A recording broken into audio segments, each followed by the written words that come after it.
Oke, ada yang bertanya kalau harga dolar menjadi 5.000, bagaimana dengan harga emas?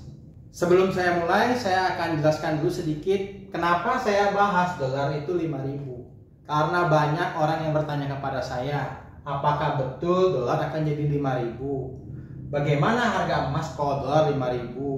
Bagaimana TKI kalau harga dolar 5.000? Apakah betul 2025 dolar akan 5.000? Banyak yang nanya, makanya saya buat. Dan menurut saya ini adalah isu. Karena apa? Karena Pak Prabowo sendiri nggak pernah, yang saya sudah cari-cari, tidak pernah mengatakan akan membuat dolar menjadi 5.000. Kalau penguatan dolar sudah pasti ya. Presiden pasti ingin rupiah menjadi kuat. Tapi contoh dan bukti kalau rupiah itu kuat, bukan berarti dia menghancurkan dolar menjadi 5.000. Lebih baik dolar itu stabil. Kita akan membuat ekonomi Indonesia menjadi pahan, kita swasembada pangan, kita hilirisasi, kita perkuat nilai rupiah, bukan berarti dolar menjadi 5.000. Oke, ini adalah salah kaprah ya. Kalau misalkan dolar itu murah, bukan berarti negara kita itu maju. Salah. Buat orang yang berpikir kalau kita ingin negara Indonesia menjadi maju, kita harus menguatkan nilai dolar. Itu adalah salah. Bukan seperti itu. Kalau kita adalah negara impor, kita ngambil barang dari luar negeri, kita berharap dolar itu melemah, rupiah menguat. Karena kita impornya murah.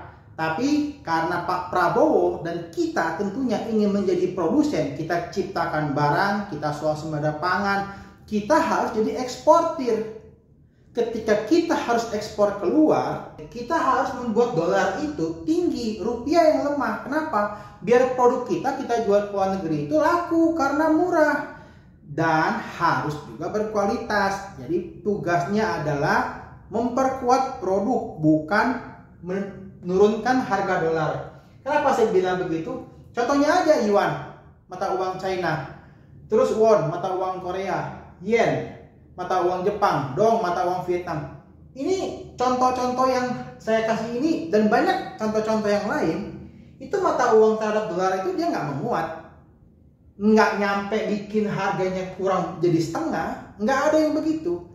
Lebih baik mata uang kita stabil. Jadi masalahnya apa sih kalau misalkan rupiah itu naik menguat, dolar itu turun, kita jadi sulit ekspor.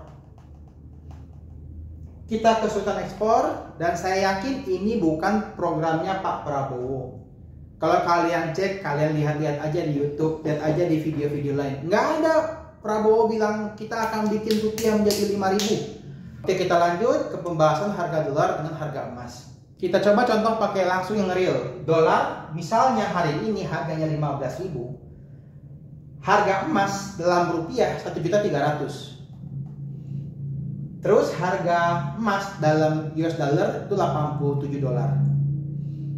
Entah apa yang terjadi, ada jin keluar lalu harga dolar menjadi 5.000. Ketika harga dolar 5.000, harga emas di rupiah meskipun betul secara teori menjadi 435.000, tetapi di mata uang USD tetap 87 dolar. Ini secara teori. Bisa jadi benar, bisa jadi salah. Tapi harus kita ingat, penambang lokal kita yang biasa mengambil emas, menambang emas, kan nggak mau dong emasnya dibeli dengan harga 435.000. Rugi dong dia. Dia udah bayar orang, dia udah punya alat dan lain-lain. Tentu dia akan stop produksi. Lalu apa yang terjadi pada orang yang butuh emas? Mereka akan impor. Market pasti akan impor. Dia akan impor emasnya. Ketika impor terjadi, karena kita impor berarti dari luar negeri, otomatis demand permintaan di luar negeri naik.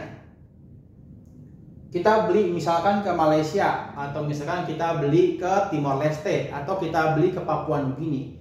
Market mereka itu merasa, wah banyak yang beli nih. Setelah permintaannya naik, otomatis harga emas juga ikut naik. Kenapa naik? Karena yang mau beli barangnya banyak. Yang mengakibatkan akhirnya harga emas dalam dolar nggak 87 lagi, dia akan naik lagi. Dia akan naik terus, dan secara otomatis karena kita impor, kita impor ya dari luar negeri dalam bentuk US dollar, otomatis rupiah menurun. Rupiah kita akan turun secara otomatis karena ekspor kita berhenti, penambang lokal ini stop, tapi impor kita lakukan, otomatis rupiah turun. Setelah rupiah turun, harga emas jadi berapa? Nah, ini dalam ilmu ekonomi ada namanya titik equilibrium.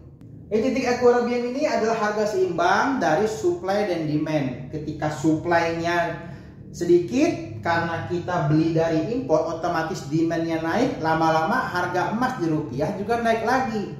Jadi ketika dolar menjadi 5.000, apakah emas harus 35.000? Ini udah pasti enggak. Dan kalaupun kita impor, ini udah nggak bakal jadi 5.000 lagi, ini pasti bakal berubah. Oke, jadi ini hanya gambarannya aja, gambaran besarnya. Pasti banyak hal-hal mempengaruhi hal lain. Dan perlu diingat ya, ini adalah teori soal komoditas. Karena emas ini masuknya komoditas. Tapi ketika kita berbicara tentang produk sudah jadi. Seperti iPhone, seperti pakaian, misalkan baju, topi, itu adalah produk jadi, end product. Dia akan lain lagi cara hitungannya. Tapi ini adalah kurang lebih teorinya. Kalau misalkan harga dolar naik atau turun.